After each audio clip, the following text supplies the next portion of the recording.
ജാവാസ്ക്രിപ്റ്റിനകത്ത് undefined ഉണ്ട്, നള്ളും ഉണ്ട്. So ഇത് തമ്മിലുള്ള വ്യത്യാസം, അൺഡിഫൈൻഡ് എന്ന് പറഞ്ഞാൽ ഒരു വേരിയബിളിനകത്ത് ഒരു വാല്യൂ ഒന്ന് അസൈൻ ചെയ്തിട്ടില്ലെങ്കിൽ ഡീഫോൾട്ട് ആയിട്ട് ജാവാസ്ക്രിപ്റ്റ് തന്നെ അതിന് കൊടുക്കുന്ന വാല്യൂ ആണ് അൺഡിഫൈൻഡ്.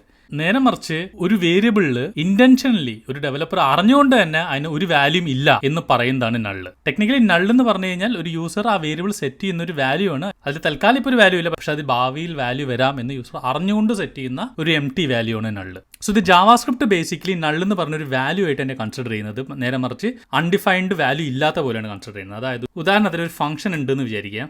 ഇതിനകത്ത് വാൽ എന്ന് പറഞ്ഞിട്ടുള്ള ഒരു ആർഗ്യുമെന്റ് ഉണ്ട്. അതിനകത്ത് ഡീഫോൾട്ട് വാല്യൂ 10 ഉണ്ട്.